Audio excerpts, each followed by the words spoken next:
খবর আমি জানি না। আমার শোলকের ব্যাপারে কোনো ইন্টারেস্টও নেই। ইন্টারেস্টেড নাও তা তো মনে হয়নি।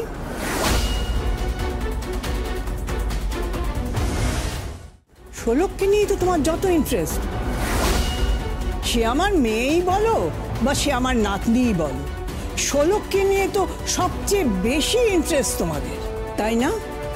হ্যাঁ, ইন্টারেস্ট তোমাদের র্যাম্প শো নিয়ে, আর ইন্টারেস্ট তোমাদের এই মস্ত বড় ফ্যাশন ওয়ার্ল্ডের একটা নতুন পদক্ষেপ যেটা ইতিহাস সৃষ্টি করবে সেটা নিয়ে।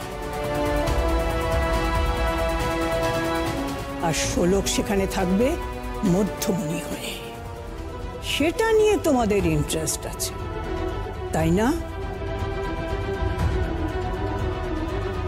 তুমি আমার ছেলে বলে ভাবতে আমার ঘৃণা বোধ হচ্ছে। প্রিয়দর্শিনী, প্রিয়দর্শিনী! ওকে ডেকে কোনো লাভ নেই, কারণ ও তো পুতুলকে দম দিয়ে বাজারে ছেড়ে দিয়েছে। এবার এই পুতুলটা দৌড়চ্ছে। আপনি কাকে পুতুল বলছেন জয়াবাবু? আপনি কাকে পুতুল বলছেন? তোমার কথা বলছি। কি করেছো বলো, শোলকের সাথে কি করেছো বলো। আমি তো বললাম আমি জানি না।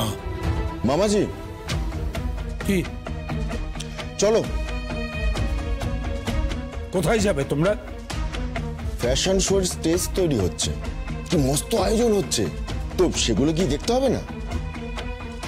সেখানে পাহারায় রয়েছে রাহুল দত্তা, আর তার সঙ্গে পাহারায় রয়েছে পুটিরাম চাকি। মামাজি, তুমি যদি একবার না যাও না, চলো চলো একবার চলো, গিয়ে দেখে অবাক হয়ে যাবে কি মস্ত আয়োজন করছে, কি মস্ত বড় ফ্যাশন শো।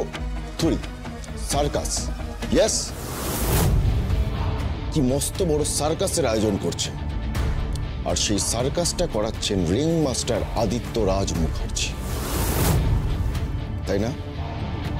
মিস্টার আদিত্য রাজ মুখার্জি শোলক এবং শাড়িকে দিয়ে সার্কাস করাচ্ছে। চলো চলো।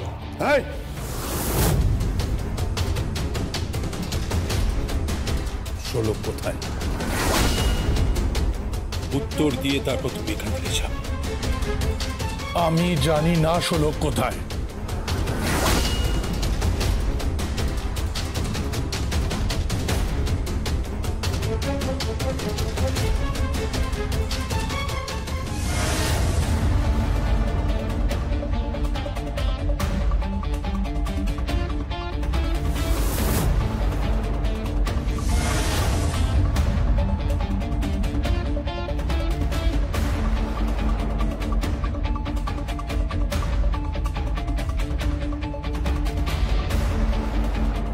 না, শোলক ফোন ধরছে।